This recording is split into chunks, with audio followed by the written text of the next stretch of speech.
स्वतंत्रता के बाद पहली बार कांग्रेस लगातार 3 कार्यकाल के लिए सत्ता से बाहर रही थी। इसके अलावा पहली बार एक गैर कांग्रेसी सरकार 5 सालों का अपना कार्यकाल पूरा करने जा रही थी। लेकिन सत्तारूढ़ भारतीय जनता पार्टी के नेतृत्व में राष्ट्रीय जनतांत्रिक गठबंधन का आत्मविश्वास इतना बढ़ गया कि पार्टी ने निर्धारित समय से लगभग 5 महीने पहले ही चुनाव करने का निर्णय ले लिया।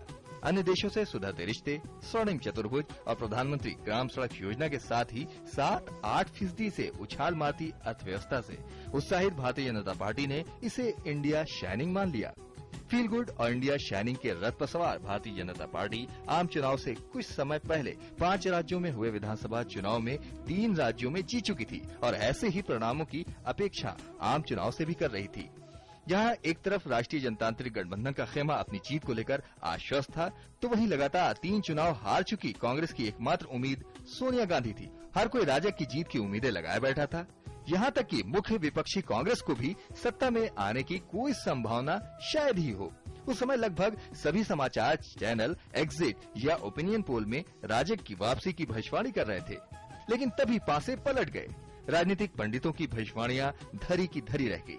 जब चुनावी परिणाम आए तो अप्रत्याशित रूप से राजग की संख्या 89 सीटों के नुकसान के साथ घटकर 181 पर आ गई, जबकि कांग्रेस और उसके सहयोगियों की संख्या में इजाफा हुआ और वो लगभग 218 सीटें जीतकर सत्ता के करीब पहुंच गई।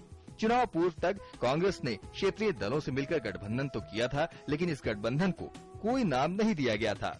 लेकिन जब बहुमत के लिए और अधिक सहयोगियों की जरूरत पड़ी तो वाम दलों की 59 सीटों के साथ मिलकर कांग्रेस ने राजग की तर्ज पर संयुक्त प्रगतिशील गठबंधन बनाया। गठबंधन की राजनीति में जहां अभी तक भाजपा आगे थी, तो अब कांग्रेस भी इन चुनाव से इस समर में कूद पड़ी। लेकिन दोनों में सैद्धांतिक अंतर ये था कि जहां भारतीय जनता पार्टी ने चुनाव पूर्व गठबंधन किया था, वहीं कांग्रेस ने चुनाव बाद गठबंधन की राजनीति में प्रवेश किया।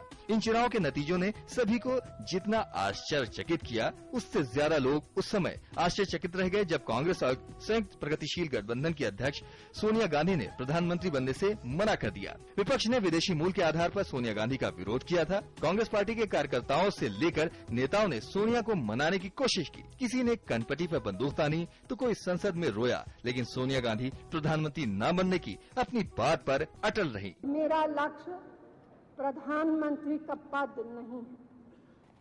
आज मेरी अंतरात्मा मुझसे कह रही है कि मैं विनम्रता के साथ ये पद स्वीकार करने से मना कर दूं।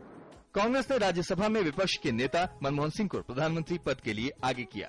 मनमोहन सिंह को उस समय तक रिजर्व बैंक के गवर्नर और 1991 में आर्थिक सुधारों के लिए जाना जाता था। लेकिन जब मनमोहन सिंह ने देश के प्रधानमंत्री के रूप में शपथ ली, तो इंद्र कुमार गुजराल के बाद एक बार फिर एक मंझे हुए नेता की जगह एक नौकरशाह ने देश की कमान संभाल ली। अमित भारती के साथ शीश चंद्र सिंह की रिपोर्ट, DD न्यूज।